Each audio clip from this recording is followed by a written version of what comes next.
Hello friends, good morning and Jai Swaminarayan to all of you. Today I am going to continue our Unit 6, the Tarnetar Fair. In my last period I had taught you activity 2 and 3. Now we will continue activity 4, and activity 4 is about match A with B. You can see here there are some meanings, word meaning is given and you have to write the correct meaning of this word from group B. I have given all the meaning on the board. So you can see first meaning mundane.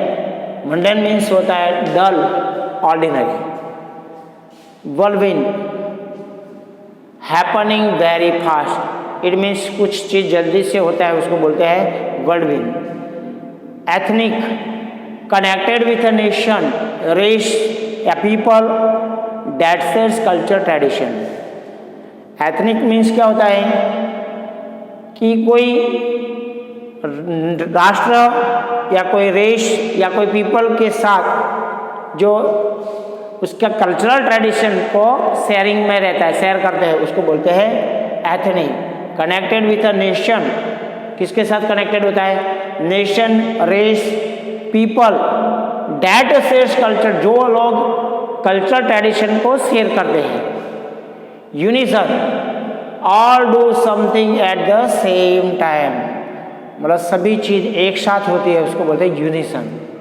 Search, quickly with a force in a particular direction. Quickly means क्या होता है? जल्दी से, and with a force, और force के साथ, दबाव के साथ। इन अ पर्टिकुलर डायरेक्शन, कोई चौकस दिशा, पर्टिकुलर डायरेक्शन में जल्दी से फोर्स के साथ होता है, उसको बोलते हैं surge. Spouse, you know, spouse means होता है हस्बैंड या वाइफ। कैप्टिवेटिंग मीन्स होता है एन्चेंटिंग, मतलब आकर्षित होना, मोहित होना, उसको बोलते हैं कैप्टिवेटिंग। एक्सक्यूसाइटली मतलब होता है एक्सट्रीमली ब्यूटी, बहुत ही अति सुंदर होता है, उसको बोलते हैं एक्सक्यूसाइटली। केयरफुली मेड, बहुत केयरफुली उसको बनाया है। Unique, one of its kind, मतलब ऐसी कोई एक में वो चीज हो, उसको बोलते हैं यूनिक। एम्ब्लिशमेंट मतलब डेकोरेशन, एम्ब्रॉयडरिंग करते हैं, बहुत सुशोभित करते हैं, डेकोरेटिंग करते हैं, उसको बोलते हैं एम्ब्लिशमेंट। इनिशिएट मतलब होता है बिगिन, स्टार्टिंग से होता है, उसको बोलते हैं इनिशिएट। सेट इन मोशन, उसको बोलते हैं initiate. Clack, the sound when hard objects hit each other, अगर कोई हार्ड ऑब्जेक्ट है उसको टकराते हैं और उसमें जो साउंड प्रोड्यूस होता है, उसको बोलते हैं क्लैकिंग, क्लैक का आवाज आना है। इंसेसेंट मीन होता है कांस्टेंट, मतलब कंटिन्यूअसली, सतत, अविरत चालू रहता है, उसको इंसेसेंट। पोटेंशियल मीन्स होता है कैपेबिलिटी, मतलब उसकी संभव शक्ति होती है, उसको बोलते हैं पोटेंशियल, उसमें ये करने की शक्ति है, उसको बोलते हैं पोटेंशियल। एंटाइज मीन्स होता है परस्यूट, मतलब उसको प्रलोभित करना, उसको लालच देना, उसको बोलते हैं एंटाइज। ओके फ्रेंड, तो here we have completed activity 4, it's about meaning. Let us start our activity 5. So you can see activity 5 is about MCQ. Tick mark the option that is most appropriate. References are given. यहाँ पे reference दिया है और आपको उसमें से reference को देख के आपको सही आंसर बताना है। रश्मि और Rabari girl participates in the Rahado. She is dressed in a dazzling red zimi. रश्मि जो एक रबारी लड़की है और वो राहड़ो में पार्टिसिपेट होती है, और she is dressed in a dazzling red zimi, और रेड जिमी स्कर्ट पहन के वो आई है। So which statement is true? इसमें से कौन सा स्टेटमेंट सही है? A potential husband may seek her as a bride, मतलब कोई संभावित पति ब्राइड को ढूंढता है। पोटेंशियल हस्बैंड में seek her as a bride, कि कोई संभावित पति उसको एज अ ब्राइड उसको ढूंढे। She is a married girl taking part in the festival. वो एक शादीशुदा लड़की और वो एक फेस्टिवल में पार्टिसिपेट होने आई। It is a tradition and therefore she must join in the dance. वो एक परंपरा है, ट्रेडिशन है और वो एक डांस में ज्वाइन होने आई। तो दोस्तों आपको लेसन में भी बताया गया है कि अगर कोई लड़की ऐसा डैसलिंग रेड जिमी पहनती है तो वो अपने हस्बैंड की मतलब उसके ब्राइड की तलाश में है, ऐसा आपको बताया गया। तो option number A is the right answer. A potential husband में seek her as a bride. Second one, a group of tourist from Bhavnagar wishes to attend the Tarnetar fair. Group of tourist from Bhavnagar के जो tourist है उसको उम्मीद है टारनेतर के मेले में अटेंड करने की। So the cheapest and shortest route you could advise them to take is. तो उनको आप ऐसा शॉर्टेस्ट और चीपेस्ट मतलब सस्ता वाला ऐसा कौन सा रूट है जो आप उसको एडवाइस दे सकते हो। रेफरेंस पैराग्राफ 7 में दिया है। To go to Chotila via Rajkot and then take the ST bus to Dhangadh. To go to Chotila from Ahmedabad and then take ST bus to Dhangadh. To go to via Botad to Chotila and then take ST bus to Dhangadh. आप देख सकते हो कि भावनगर वाले हैं तो भावनगर से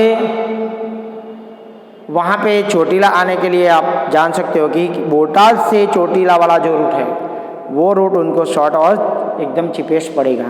वो आपको पैराग्राफ नंबर 7 में बताया। तो सही answer C is the right answer.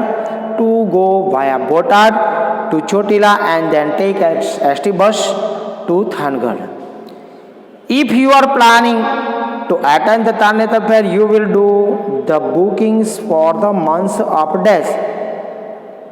अगर आप तारनेतर के मेले को अटेंड करने का प्लान कर रहे हो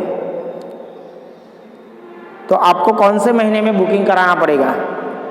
पैराग्राफ नंबर 6 में दिया है कि तारनेतर का मेला हमेशा अगस्त या सितंबर मंथ में ही आता है।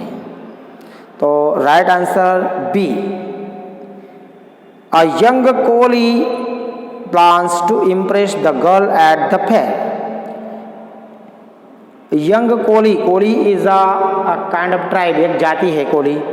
वो प्लान्स करते to impress the girl at the fair में वो मेले में लड़की को इम्प्रेस करना चाहते हैं एक young. So therefore he spends over a year preparing himself by. तो उनको पूरे साल तक उसको प्रिपेयरिंग क्या करना पड़ता है खुद को। Making small colourful handkerchief, embroidering exquisite designs of his umbrella, practising his art and getting ready his clothes and head gear. तो दोस्तों आपको बताया है पैराग्राफ नंबर 8 में कि उसको एक ऐसी छाता बनाते हैं एम्ब्रॉयडरिंग जो एक्सक्यूसाइट डिजाइन मतलब बहुत अति मोहक अति सुंदर जो डिजाइन वाली अम्ब्रेला होती है और वही अम्ब्रेला से उनको उसका जो बैचलरहुड है वो मालूम पड़ता है और उसको वो प्रपोज कर सकते हैं। जैसे कि आपको पैराग्राफ में भी बताया है। तो embroidering exercise designs on his umbrella, answer B is right answer. Okay, so we have completed your activity 5 and B is about a question answer and I had explain you question answer. So now we will discuss activity 6. Given below are some jump bird। यहाँ पे देखो jumble bird दिए है। Jumble bird unravel them, spell them correctly and fill in the blanks with a suitable word। All the words are in the text। देखो सभी text book के word है लेकिन उसको उल्टा सुल्टा के स्पेलिंग क्या किया है, उल्टा सुल्टा किया है। तो उसका सही स्पेलिंग देख के आपको सेंटेंस के मीनिंग के साथ लिखना है। First one, many foreigners who visit Gujarat shop for dash clothes and jewellery. कौन सी ज्वेलरी का? एथनिक मतलब connected with a nation, race, people, that shares culture, tradition. ऐसी ज्वेलरी जो अपने खुद के कल्चर को शेयर करती है। तो एथनिक क्लोथ्स एंड ज्वेलरी, कौन से कपड़े और ज्वेलरी? एथनिक, जो अपनी एक परंपरा ट्रेडिशन बताए कि भाई ये पर्टिकुलर ये ट्राइब के लोग हैं। ऐसा जो ड्रेस कोड होता है उससे मालूम पड़ता है कि भी ये रबारी लोग हैं, उनके ड्रेस अलग होते हैं, उनके जो गहने होते हैं, वो जो ज्वेलरी होती है वो अलग से होती है। तो एक सिंबल हो गया।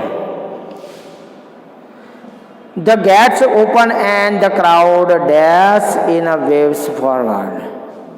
The gates open and the crowd, देखो यहाँ पे सर्च दिया है, quickly and with force in a particular direction, मतलब जोर से फोर्स करना, धक्का लगाना। The gate open and the crowd surge in a waves forward, gate open हुआ और क्राउड ने फोर्स किया, धक्का लगाया, in a waves forward. The low prices eight the exhibition are expected to dash customers. Low price मतलब कम price, at the exhibition, exhibition मतलब प्रदर्शन, प्रदर्शन में जो लो प्राइस रखी है, एक्सपेक्टेड किस लिए उम्मीद किया गया है? कस्टमर को क्या करने के लिए? एंटाइज करने के लिए। दोस्तों यहाँ पे एंटाइज मतलब परस्यूट करना, मतलब मनाने के लिए, पर क्या? परस्यूट करने के लिए, तो एंटाइज आएगा। Let's train the students well, चलो ये स्टूडेंट को अच्छी तरह से ट्रेन करते हैं। For they are our dash leaders, हमारे वो पोटेंशियल लीडर है, मतलब संभावित नेता है, इसलिए उनको हम अच्छी तरह से ट्रेन करें। The audience was so taken up by the comedians that they burst out into dash applause. The audience was so taken up by the comedians, audience को अच्छी तरह से क्या किया? कॉमेडियन ने दो ज़्यादा हंसने लगे। Burst out into dash applause, यहाँ पे देखो क्या आएगा? स्पॉन्टेनियस मतलब not planning. Audience was so taken up by the comedian that they burst into spontaneous applause. 6.1 each one's fingerprints are dash. Each one's finger, सभी लोगों की जो फिंगरप्रिंट्स कैसी थी? अब बचा क्या? Unique. Each one's fingerprints are unique. So friend, here also we have completed activity 6, and in my next period I will take activity 7. Okay, Jai Swami.